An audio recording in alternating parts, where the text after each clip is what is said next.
Topuria posted, I'm dealing with some personal problems, so I'm not gonna fight the first quarter. So the winner of Gaethje versus Paddy will be the interim title, and then they will face Topuria. Due to the champ's personal life issues, Dana White decided to introduce an interim lightweight title, which will be contested by Paddy Pimblett and Justin Gaethje. This matchup had been brewing since April, when Paddy dismantled the Iron in a one-sided fight, but Justin kept ducking the bout, hinting at a possible retirement. Dana and Hunter eventually convinced the Highlight to put the gloves back on, and in today's video, I'll explain why exactly the once fearless lightweight hitman didn't want to accept a fight with the seemingly awkward Scouser. But before we start, I ask you to subscribe to our channel unless you want Tony to step up on short notice. Let's go!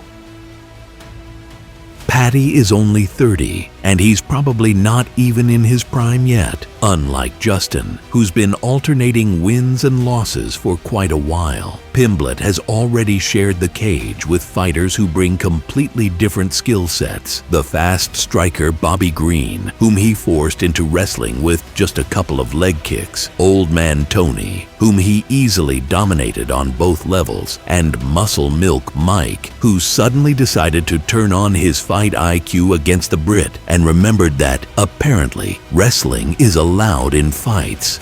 God bless.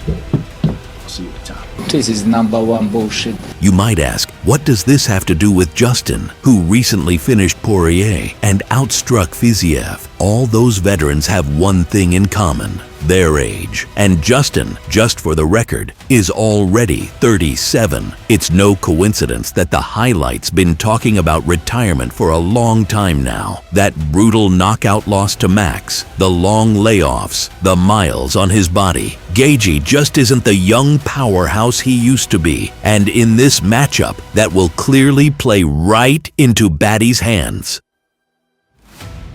In MMA, there are two golden sayings: styles make fights, and MMA math doesn't work. And in this matchup, both apply perfectly. Even at his peak, Justin never looked comfortable against fighters with a granite chin and solid grappling. And here, we've got both pieces of that puzzle. Paddy might be a bit goofy and unorthodox, but stylistically, he's a nightmare for Justin. The moment this fight hits the ground, Gaethje turns into Homer Simpson. With all due respect, Yes, I don't know what you're arguing about here. I don't even know how we're in this conversation. Justin just doesn't have the one-shot power to shut Paddy's lights out, especially if Paddy was literally eating Chandler's overhands for breakfast with his English tea. He also landed, it has to be said, in the first round, pretty solid right hand on you. I suppose there's probably 3 words that could sum up why that didn't hurt you more, is there? Scousers don't get knocked out, lad. We have to check that, mom.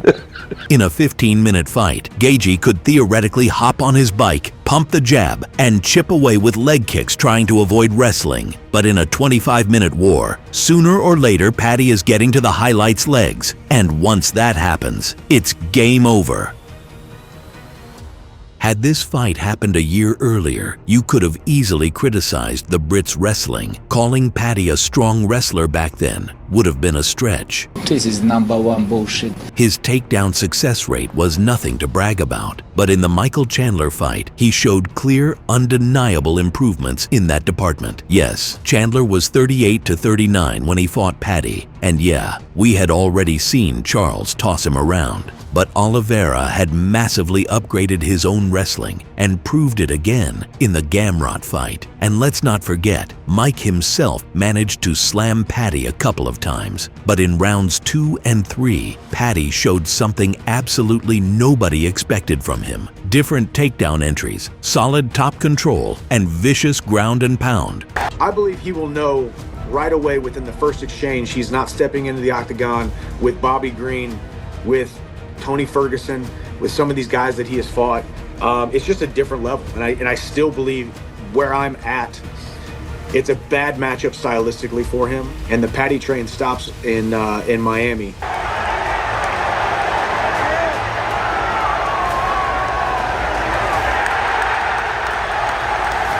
God bless.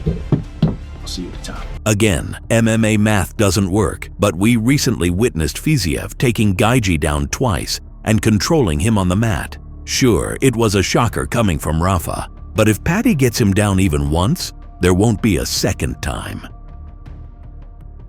He also landed, it has to be said, in the first round, pretty solid right hand on you. I suppose there's probably 3 words that could sum up why that didn't hurt you more, is there? Scousers don't get knocked out, lad. The Brit's famous phrase became more relevant than ever after his last fight. It's one thing to eat shots from Vendramini or Old Man Tony, who still had a bit of pop left in his punches, but it's a whole different story to walk through Chandler's bombs without even blinking. We all know that on the raw punching power scale, Mike has always ranked above Justin and arguably even above Dustin. If we don't factor in timing and clean combination work, Justin's best weapon is his right uppercut, the one he loves to rip up the middle. And let's not forget his left hook, which has put down more than one top-tier fighter.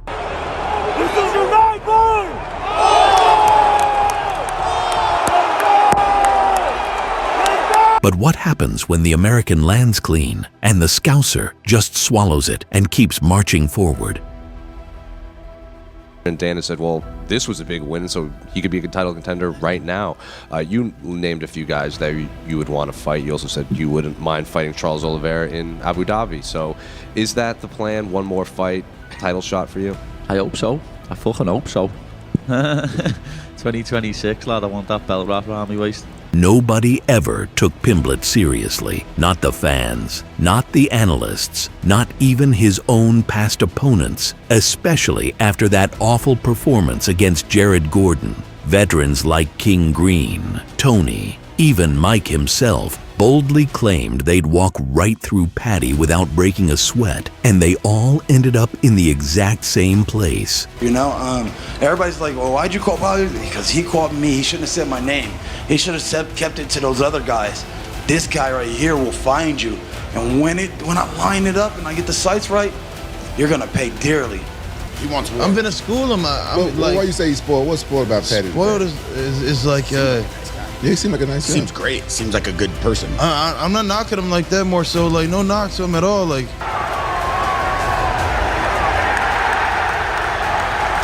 I believe he will know right away within the first exchange he's not stepping into the octagon with Bobby Green, with Tony Ferguson, with some of these guys that he has fought. It's just a different level, and I still believe where I'm at, it's a bad matchup stylistically for him, and the Paddy train stops in Miami.